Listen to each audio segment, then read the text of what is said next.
میں حلال اور طیب کی کیا حکمت ہے؟ کافی احمدی باہر سے کھانا کھاتے ہیں اور کہتے ہیں کہ بسم اللہ پڑھ کے کھا سکتے ہیں، تو کیا یہ ٹھیک ہے؟ حلال چیز ہے وہ جو اللہ تعالیٰ کے نام پہ جس کو ذبح کیا گیا جانور جو ہے، اور اللہ تعالیٰ نے منع کرایا 4-5 باتیں لکھی نا قرآن کریم میں کہ یہ چیزیں بتوں کے نام پر، کسی تیروں کی قسمت کے نام پر یا کسی غیر اللہ کے نام پر کوئی بھی چیز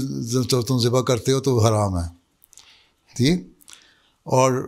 اگر ان کے نام پہ ذبح نہیں کی جا رہی، ویسے تم نے سلاٹر کر دیا جیسے آج کل سلاٹر ہاؤسز میں کرتے ہیں، کبھی یہاں حلال سلاٹر ہاؤسز جو ہیں وہاں کیا پتہ کون سا کلمہ آتا بھی ہے کسی کو نہیں پوچھو تو پتہ ہی نہیں ہوگا، اگر لا الہ کہہ بھی دیں گے مطلب کوئی نہیں آتا، سوائے عربوں کے عراقیوں کے جن کے بچر شاپ ہیں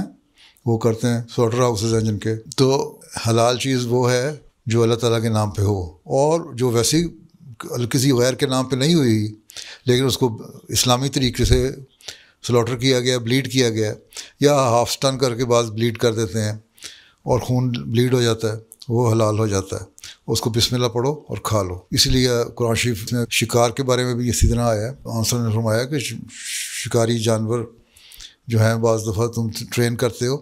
وہ پکڑ لیتے ہیں، اگر ان کو وہ کھائیں نا اور اٹھا کے لیں، بعض کتے ہنٹنگ کے لیے استعمال ہوتے ہیں یا ریٹریور ہوتے ہیں جو چھپے ہوئے جانور اٹھا کے جو مارتے ہو تم گن سے اس کو اٹھا کے لے آتے ہیں، تو وہ ان کو اگر وہ مر بھی جائے لیکن اس میں دانت نہ لگا ہو جانور کا، تم اس کو ذبح کر کے کھا سکتے ہو، وہ حلال ہو جاتا ہے۔ تو حلال چیز وہ ہے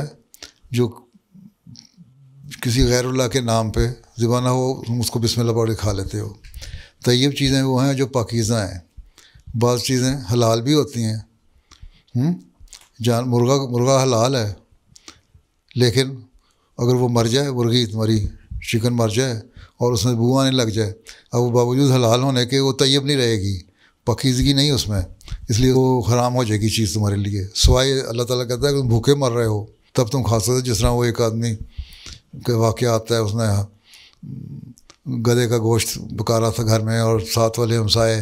نے حج پہ جانا تھا، وہ اس نے پیسے جوڑے ہوئے تھے حج کے لیے لیکن اس کے گھر میں بھی گوشت نہیں پکتا تھا، پھر وہ ہمسائے کے گھر سے گوشت پکنے کی خوشبو آئی، اس نے بچے کو بھیجا اپنے کہ تم جا کے اس سے کہو ہمیں بھی تھوڑا سا گوشت دے دو، ہم نے کئی دفتروں سے نہیں کھایا، تو وہ کہتا ہے یہ میرے لیے حلال ہے تمہارے لیے نہیں ہے، اور نہ طیب ہے تمہارے لیے نہ حلال، میرے لیے بھی طیب تو نہیں ہے لیکن حلال اس لیے ہو گیا کہ میں بھوکا مر رہا ہوں۔ وہ پھر اس نے باپ کو آگے کہا اپنے لڑکے نے کہ وہ کہتا ہے ہمارے لیے حلال نہیں ہے یہ، تو پھر باپ گیا اس کے پاس، کہتا ہے کیا وجہ کہ تم بھی مسلمان، تمہارے لیے یہ چیز حلال ہے میرے لیے نہیں، کہنا بات یہ ہے کہ 2-3 مہینے ہو گئے، ایک وقت ہم کھانا کھاتے تھے بلکہ 1 ہفتہ ہو گیا ہے ہم نے کھانا ہی نہیں کھایا، میرے بچے بھوک میں مر رہے تھے، میں باہر گیا تو باہر ایک گدھا مرا ہوا تھا، تو وہ مرا ہوا تھا اس میں سے تھوڑا سا گوشت کاٹ کے میں لے آیا ہوں، وہ پا رہا ہوں تاکہ میرے بچے کھا لیں، بھوک ختم ہو جائے۔ اس کو بڑا صدمہ پہنچا اس سے، اس نے اپنے حج کے لیے جو پیسے جوڑے ہوئے تھے وہ سارے اس کو دے دیے کہ تم یہ گوشت پھینکو گندا، یہ طیب نہیں ہے، اس کو پھینک دو، نہ یہ حلال ہے نہ طیب ہے، اس کو پھینکو اور جا کے بازار سے پاکیزہ چیزیں اچھی خوراک لے کے کھاؤ جو طیب غذا ہے، اور اس کو تم اپنے بچوں کو بھی کھلاؤ، اور اس نے سارے حج کے پیسے اس کو دے دیے۔ اور پھر ایک بزرگ کو اللہ تعالیٰ نے بتایا کہ اس دفعہ صرف اس شخص کا حج قبول کیا جو حج پہ نہیں گیا تھا، اس نے غریب کی خدمت کی تھی، اللہ نے صرف اس کا حج قبول کیا باقیوں کا نہیں کیا، تو یہ